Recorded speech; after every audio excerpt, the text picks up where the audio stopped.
Good morning, dear listeners. Welcome to VOC, the Voice of Churchill YouTube channel.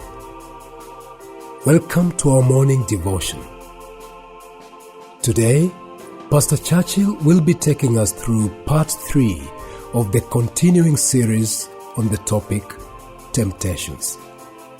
Join me welcome Pst Churchill to take us through today's devotion.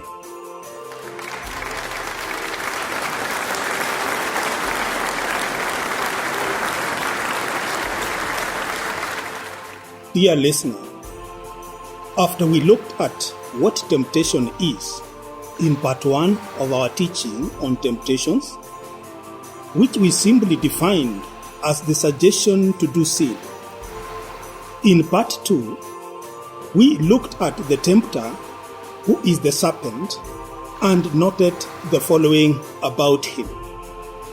Number 1, we noted that he is a real and ordinary creature. Number 2, he is friendly. Number 3, he is crafty. Number 4, he has the power of the tongue. Now, in this part 3 of our teaching, we will look at the tempted. In this case, we know that the tempted are Adam and Eve. I'd like for us to read some scriptures.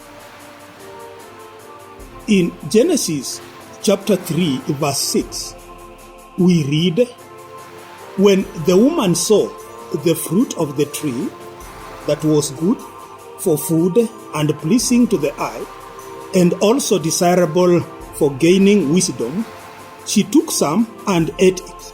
She also gave some to her husband who was with her, and he also ate it." Dear listener, we are not told how long it took the tempter to sell the temptation to the tempted Adam and Eve. But we can say that it may not have taken more than 1 hour. It must have happened in the shortest time possible, because the tempter quickly sold his product and his mission was accomplished. Another important point to note is that the tempter didn't pick the fruit from the tree and persuaded Eve to eat it. See the words, "She took some and ate it. She also gave some to her husband who also ate it." She did it with her own hands. Also, the tempter did not advise her to share the fruit with her husband. She made that decision on her own. So then, who really is to blame for the fall? Some scriptures seem to lay the blame squarely on Eve. Let us read the following. In 2 Corinthians chapter 11 verse 3, we read, "Just as Eve deceived by the snake's cunning, your minds may somehow be led astray from your sincere and pure devotion to Christ." Then 1 Timothy chapter 2 verse 14, it says, "And Adam was not the one deceived, but it was the woman who was deceived and became a sinner." The first passage of scripture identifies the culprit by name, that is Eve.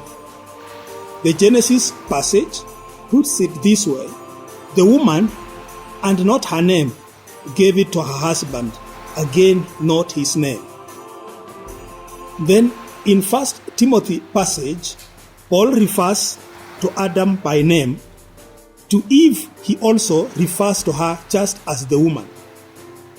Let us read again 1 Timothy 2:14. "And Adam was not the one deceived, but it was the woman who was deceived and became a sinner." This is also in Adam's response to God.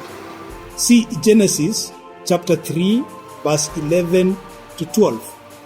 God said, "Who told you that you are naked? "Have you eaten from the tree from which I commanded you not to eat?" The man said, "The woman you put here with me, she gave me some fruit from the tree and I ate it." Adam didn't say, "Eve gave me the fruit." He referred to her just as the woman.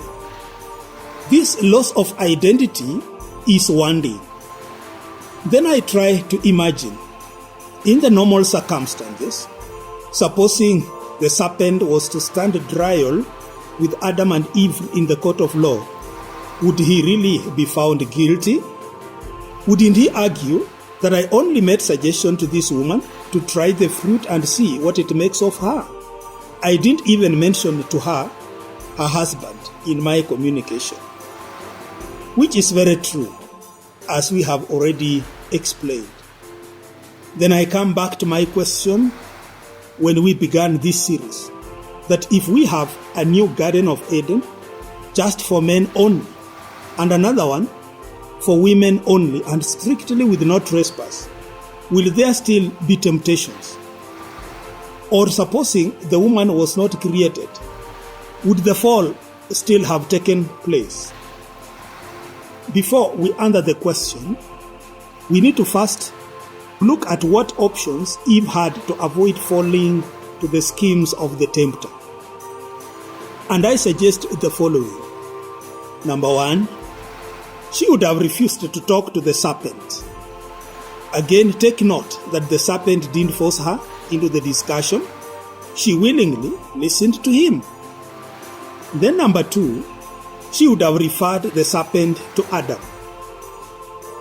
Number three, she would have taken a little bit of some time to ponder over the serpent's question before responding and maybe use that time to consult Adam. There was no hurry to respond. Then what options did Adam have? Number one, he would have chased the serpent away. Remember, God gave him dominion over all other creatures. Number two, he also would have stopped Eve from picking the fruit. Number three, he would have refused to eat the fruit when Eve gave it to him. He took it by his own hand and put it in his mouth. Eve didn't force it to happen. There is this quote I came across which says, "Temptation usually comes in through a door that was not deliberately left open." Ephesians chapter 4 verse 27 says, "And do not give the devil a foothold." Dear listener, I believe we have positively identified the tempted as Adam and Eve. The common factor that we have noticed in both Adam and Eve is free will. Neither of them was forced to yield to the temptation. There was the willing seller, the serpent, then the willing buyer, Eve, who also became a willing seller and found a willing buyer, Adam, who also became a willing seller and found most of us as willing buyers, and the cycle continues. Romans chapter 5 verse 12 gives us some understanding here. It says, "Just as sin entered the world through one man, and death through sin, and in this way death came to all people because all sinned." At least this one is very fair. It has clearly brought the man in the mix and has not even mentioned Eve. Then it has brought all of us in the mess. Therefore, none of us has any excuse. So what we see here is that whether we have a place exclusively for men and another one exclusively for women, temptations will just be there because God has created us with exclusive capacity to apply free will in all situations, and He is not about to take it away. Dear listener, I believe you have once again gained a little more understanding of temptations from this presentation. Please join me again for yet another presentation that will continue to open our minds. Have a very fruitful day.